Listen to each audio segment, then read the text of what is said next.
What is going on, guys? Welcome back to the channel. I hope everyone's doing well. Today's video, we got a few cosmetic updates that have been done to the WRX that I wanted to share with you guys. As far as performance goes, if you're curious on any performance modifications that I may have done in the past, please feel free to check out any previous videos in the channel. I go into a lot better detail on what's going on, or if you prefer, I'm sure in the future I'll shoot another video and I'll go over all my modifications then. Just let me know.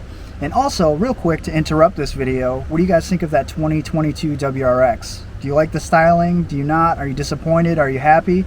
Let me know how you feel about it. I personally don't mind it. It doesn't look quite like what I was expecting, but also I'd like to see it in person really to get a final judgment. But I'm glad that they still have an option out there and they're continuing, so that's the main thing, is options for consumers like us. And you know, there's always aftermarket support. But let's go ahead and dive right in. Just a few minor things that have been done to the car so far. To start, let's go with the interior. We have changed out the shift knob.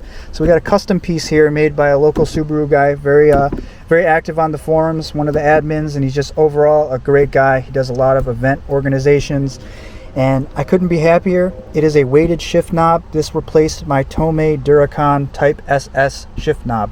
Now, there was nothing wrong with that shift knob. The big highlight of that one was that it was super light. So in the BRZ's gearbox, it just made it extra notchy, felt really good. But that was a very solid gearbox in my opinion compared to the WRX. Now, the WRX has a little bit of play, as you can see. It's not terrible in my opinion, but it's just not as sport oriented like the STIs or, again, the BRZs. So with that being said, the lightweight shift knob on this transmission, like with shifting first, second, and third, sometimes felt like it just didn't want to go, gave me a lot of hesitation. And my thought was, because it was so lightweight, that Tomei knob was definitely significantly lighter than the stock shift knob. Now this one is weighted. I'm not sure what the weight is, but I know that it's a tad bit heavier than the stock shift knob. And my assumption was correct. By adding this weighted shift knob, it got rid of the hesitation from first, second, and third. So I'm overall very happy with that, and it actually, I think it looks great. So win-win for me. Really happy with that. Still really digging this mounting placement for the Cobb access port, or for your phone if you want to throw it on there with the magnet. It's just fantastic. Love this thing.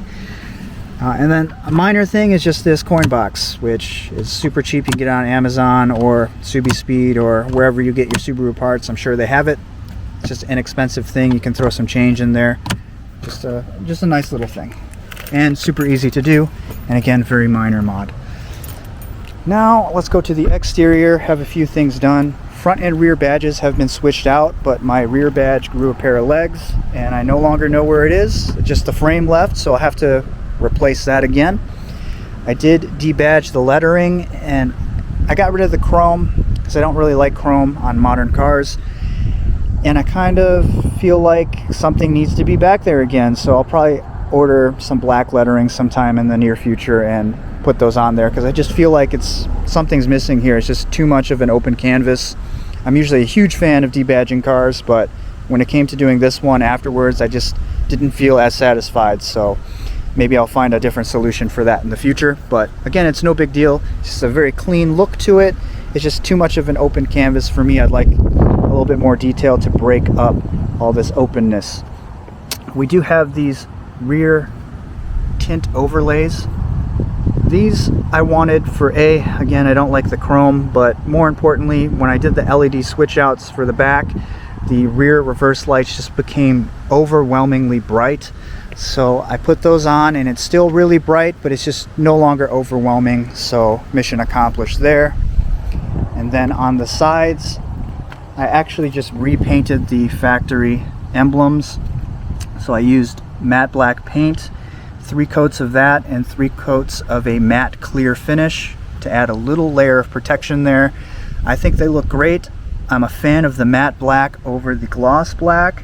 So if they don't hold up and if they end up getting chipped from daily driving, then I will definitely switch over to some matte black plastics, like just aftermarket emblems, so that way I don't have to worry about chipping. And let's see, oh, one last thing.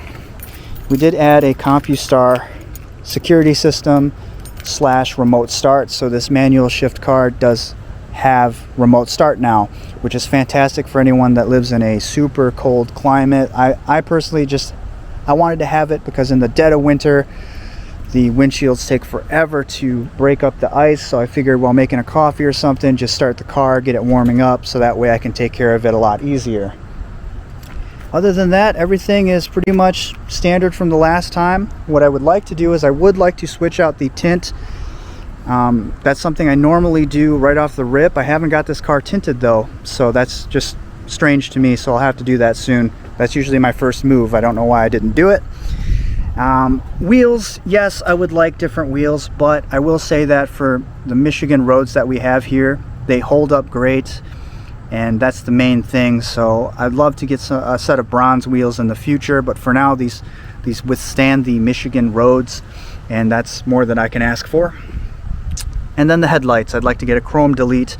I thought about replacing the headlights, but I've seen these where they just take them apart and get rid of the chrome by degreasing them or painting them. There's two options, and I think they look actually very sharp when doing that, so I'm not in a huge rush to replace. But otherwise, I'm super happy with this car, and for how much it costs and then some of the upgrade costs, I still think that, in my opinion, it's still well worth it for someone that's looking for a very sporty daily driver. Now, if you're doing some more high performance oriented things, then maybe I'd have a few extra opinions to throw in there, but as far as a daily commuter that has some performance behind it, I think this is a great value for what you get. I'll catch you guys in the next video.